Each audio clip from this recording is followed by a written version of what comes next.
Kita ke informasi lain, pemirsa, cuitan viral dari sebuah akun Twitter mengungkap abainya masyarakat di Pulau Madura akan bahaya COVID-19.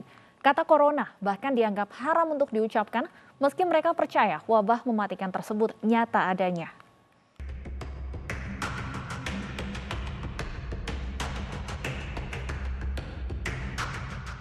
Unggahan dari akun Twitter @atonius061 ini mendadak viral di Twitter. Dalam utas berisi 13 cuitan ini, sang pemilik akun Firman Syah Ali menceritakan kondisi masyarakat di Pulau Madura yang abai terhadap COVID-19. Jangankan memakai masker dan menjaga jarak. Bahkan kata corona seakan haram diucapkan dan digantikan dengan istilah lain. Mereka lebih memilih menggunakan kalimat mati akibat sesak napas atau capocap alias influenza. Sikap abai semacam ini tak mengherankan. Beberapa waktu lalu saat perayaan Idul Adha, masyarakat Madura tetap menggelar tradisi toron alias mudik. Padahal imbauan untuk tidak toron sudah diserukan berbagai pihak. Tak hanya abai, aksi nekat pun dilakukan warga dari Madura saat penyekatan di jembatan Suramadu. Pada 7 Juni lalu, sejumlah pemotor merusak pagar pembatas jembatan di sisi Surabaya untuk menghindari penyekatan. Suasana berubah ricuh dan diwarnai pelemparan batu.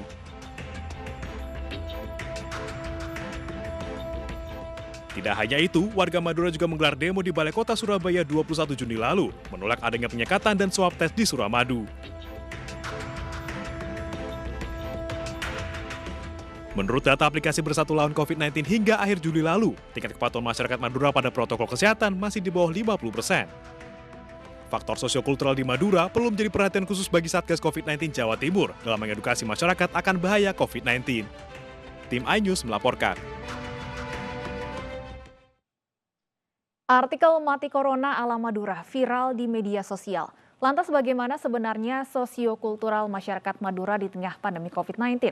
Untuk membahasnya sudah bergabung bersama kami penulis artikel mati corona ala Madura, Firman Syah Ali, sosiolog Universitas Trunojoyo Madura, Surokim Abdussalam, dan kami masih berupaya menghubungi epidemiolog Universitas Erlangga Windu Purnomo. Saya sapa terlebih dahulu, selamat sore Pak Firman dan Pak Surokim. Selamat sore Pak Surokim. Pak Surokim, Anda bisa mendengar suara saya?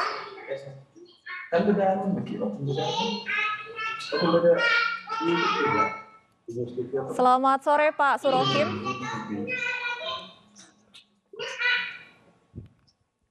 Selamat sore Pak Surokim, Anda sudah bisa mendengar suara saya? Selamat sore Mbak Stefani.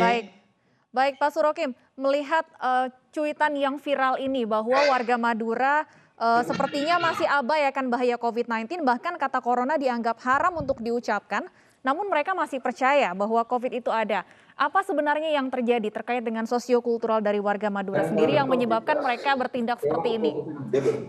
Ya, kita semua paham bahwa sebagian besar masyarakat kita itu kan kelas menengah ke bawah, Mbak. Cara bertahan survivalisme terhadap ekonomi itu kan masih menjadi hal yang paling mengemuka, ya. Jadi menurut saya itu bagian dari cara mereka menguatkan dirinya untuk menghadapi pandemi COVID ini. Tapi cara mereka untuk kemudian tidak mau menyebut ada COVID-19 dan lebih dianggap sebagai penyakit ini, penyakit itu, mungkin kata Bang Firman itu ada taun dan lain-lain, itu juga tidak bisa dilepaskan dari faktor sejarah sekaligus juga pengalaman masa lalu, cerita yang kemudian turun-temurun ada di masyarakat Madura sendiri. Jadi apa yang hari ini kita saksikan itu juga tidak lepas dari pengalaman mereka di masa lalu. Dan saya pikir itulah bagian dari kekhasan masyarakat Madura menghadapi situasi sulit, ya, termasuk masa pandemi COVID ini. Dan saya pikir literasi kesehatan terus bisa diingatkan, jadi bagian dari cara mereka kemudian tetap bisa waspada terhadap situasi ini. Walaupun sebagaimana disebut Pak Bang Firman, ya, kalau itu sudah normal-normal saja, sepertinya tidak terjadi apa-apa kalau di Madura. Tapi penting bagi kita semua untuk terus tidak lelah, kemudian bisa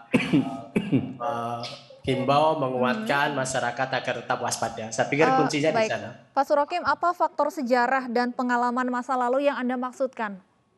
Ya, ini cerita turun-temurun ya, bagaimana dulu pada saat zaman penjajah juga masyarakat Madura sudah mengalami hal yang mungkin serupa dengan ini. Di masyarakat Madura sudah tidak asing orang mengatakan ada taun, ada penyakit mematikan, lain-lain, dan cerita-cerita itu berkembang terus-menerus dari waktu ke waktu. Bahkan ada juga yang kalau malam-malam diketuk sebagaimana tulisannya Bung Firman itu, kalau menjawab langsung meninggal dan lain-lain, itu juga berkembang di masyarakat dan diyakini juga oleh masyarakat.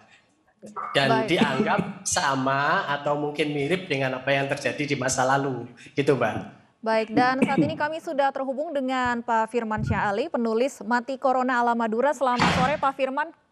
Selamat sore, Mbak siapa ya? Dengan Stefani, Pak, di studio. Mbak Stefani, ya. Baik, Siap. Pak Firman, langsung saja apa yang Anda maksud dengan Mati Corona ala Madura? Jadi yang saya maksud Mati Corona ala Madura itu adalah tingginya angka kematian di Madura pada masa puncak lonjakan pandemi gelombang kedua, yang itu tidak terdata secara resmi oleh pemerintah. Jadi tingginya angka kematian masyarakat Madura di dalam masa lonjakan pandemi gelombang kedua, yang patut diduga kematiannya itu adalah karena COVID-19, patut diduga karena gejalanya sama persis dengan COVID dan kejadiannya beruntun. Rata-rata mereka rombongan, mati sekeluarga, tetangganya ikut mati dan sebagainya.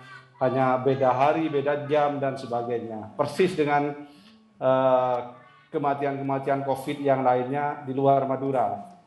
Cuma yang di Madura ini bedanya tidak terdata secara resmi dan mereka tidak menyebutnya COVID atau Corona, mereka menyebutnya penyakit sesatiaan atau penyakit yang sekarang ini gitu.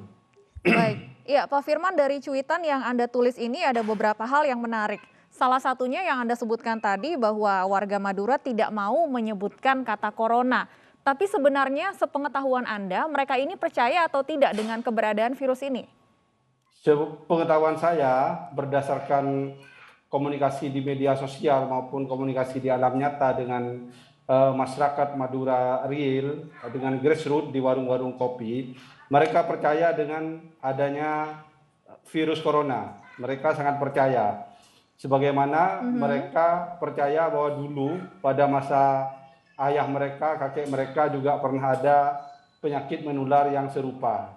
Cuma cara menghadapi itu sama persis dengan cara kakek-kakek mereka menghadapi. Muncul mitos ta'un, muncul kerumunan sholawat burdah dan sebagainya, persis dengan waktu flu Spanyol pada zaman penjajahan Belanda, di mana persentase jumlah korban tertinggi juga di Madura pada waktu itu. Baik, mereka percaya dengan keberadaan COVID-19, tapi apakah mereka mengetahui bahayanya dan seperti apa penyebaran dari virus ini? Mereka percaya dengan adanya COVID-19, juga percaya, sebagian percaya dengan bahayanya, sebagian tidak percaya dengan bahayanya. Cuma mereka itu punya prinsip bahwa corona itu seperti setan, seperti hantu. Maksudnya jangan pernah disebut-sebut, nanti dia akan semakin kuat. Kalau dicuekin, nggak dianggap, dikacangin, begitu lama-lama akan hilang gitu. Akan segera hilang. Tapi kalau disebut terus corona, dibicarakan terus, itu nggak hilang-hilang, kata orang Madura itu. Akan semakin kuat virusnya. Makanya orang Madura menganggap setiap perkataan itu adalah wiridan, wirid atau zikir. Kalau kita selalu ngomong corona, corona, corona, itu dianggap kita itu sedang wiridan corona, sedang meminta agar corona tidak segera pergi dari bumi Madura. Tapi kalau kita wiridan Allah, Allah, Allah, Allah, Allah, itu bagus gitu. Jadi apa yang sering disebut itu dianggap bagian dari wiridan. Pak Surokim, saya ingin minta tanggapan Anda bahwa tadi warga Madura sebagian mengetahui bahaya dari COVID-19, tapi dari cuitan yang disampaikan Pak Firman sendiri, disampaikan bahwa bahkan beberapa masih tetap mengadakan acara pernikahan, acara tahlilan, dan sebagainya. Apa sebenarnya yang terjadi? Ada perbedaan pemikiran dengan perlakuan mereka di sana? Ada perubahan yang signifikan sejak Madura ditetapkan menjadi wilayah hitam ya, yang merah pekat itu. Ketika kemudian korban berjatuhan di lingkungan keluarga mereka. Jadi akhirnya kemudian 2 bulan ini kita bisa juga lihat pemakaian masker juga cukup masif di wilayah Madura karena ada keluarganya yang meninggal setiap hari, ada ambulans yang mengantar mayat dan lain-lain, dan itu memberikan kesadaran baru. Tetapi memang perlu juga diingat, jadi memang tekanan ekonomi itu juga kemudian membuat situasi bisa berbeda. Jadi bagaimana tadi katakan oleh Bang Firman, mereka ingin menguatkan dirinya gitu, untuk menguatkan dirinya untuk kemudian tidak terlalu takut kepada pandemi ini dengan berbagai keyakinan tadi itu. Jadi sebenarnya sudah ada Mbak signifikan kalau perubahannya hari-hari ini di Madura, karena memang jatuhnya korban terus menerus dan relatif cukup banyak, dan itu berada dekat di lingkungan mereka. Sehingga kalaupun toh kemudian mereka ada yang meminta supaya tidak banyak diumumkan, supaya tidak takut, ya itu bagian dari cara mereka untuk bisa terus survive, untuk bisa terus yakin ya istilahnya. Kalau orang Madura itu kan pekerja keras tipikalnya, bantal membahas sapu angin itu diterapkan betul. Jadi ya itu bagian dari cara mereka menguatkan dirinya gitu loh Mbak. Gitu. Baik, dan kami Ini juga perubahan sudah signifikan. Baik, kami juga sudah terhubung melalui sambungan telepon dengan epidemiolog Universitas Erlangga, Windu Purnomo. Selamat sore, Pak Windu. Selamat sore, Mbak. Baik, Pak Windu, langsung saja saya ingin minta tanggapan Anda atas fakta yang dibeberkan oleh Pak Firman bahwa warga Madura masih abai akan bahaya COVID-19. Mereka tahu, sebagian juga tahu bahayanya, tapi tetap saja mengadakan berbagai acara dan mengabaikan protokol kesehatan COVID-19. Ya, ya Mbak Stefani. Jadi saya menarik apa yang diceritakan oleh Cak Firman ya dalam cuitannya itu ya. Dan memang itu mungkin gambaran dari sebagian dari masyarakat Madura ya. Tapi mungkin tidak tergeneralisasi juga ya, sepertinya juga ya, karena tadi yang disampaikan oleh Mas Surokim ya itu kan sebetulnya kan 3M itu kan sudah mulai membaik ya, meskipun belum baik di saudara-saudara kita di Madura ya. Nah tapi yang jelas ya kalau keadaan yang diceritakan oleh Cak Firman itu terus berlangsung ya, meskipun tidak mungkin tidak general di Madura ya, tetapi itu akan makin menyulitkan penanganan pandemi. Ya, jadi seharusnya semua tokoh masyarakat, ya ulama, tokoh agama itu turun ke lapangan betul-betul ya, karena saudara-saudara kita di Madura ini kan paternalistik ya sebenarnya tidak khas Madura lah ya, di banyak daerah di Indonesia ini kan paternalistik ya. Jadi mereka percaya pada patronnya ya, pada tokoh-tokoh panutannya. Baik. Jadi kalau tokoh panutannya bisa diajak serta ya oleh pemerintah daerah ya, juga pemerintah pusat untuk turun ke bawah mengajak dengan bahasa mereka ya kan ya, tadi yang disampaikan oleh Surokim tadi kan mungkin karena kemiskinan ya, sehingga pendidikan formalnya rendah, kemudian tidak mendapatkan pendidikan kesehatan yang baik ya. Baik. Kemudian itu yang menjadikan mereka ini makin seperti itu. Jadi kalau mereka bisa diajak oleh tokoh masyarakatnya, mungkin bisa berubah, Mbak. Ya, Pak Windu, satu hal juga yang sangat mengkhawatirkan bahwa ketakutan warga akan penyebutan kata COVID ini bahkan sudah sampai pada tahap kematian COVID pun tidak dilaporkan. Artinya tidak terdata secara resmi oleh pemerintah. Ini bagaimana, Pak Windu? Ya itu yang jadi masalah kan. Ya, jadi kan yang penting saya gini loh ya.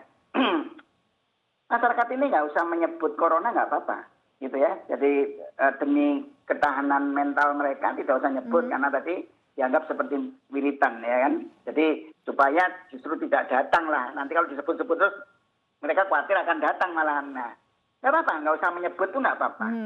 Tetapi yang penting kan perilakunya. Juga mereka yang mereka yang memang dalam keadaan yang kritis misalnya, ya tentu harus dibawa ke dokter toh, ya. Artinya dibawa ke tempat pemberian pelayanan kesehatan yang terdekat.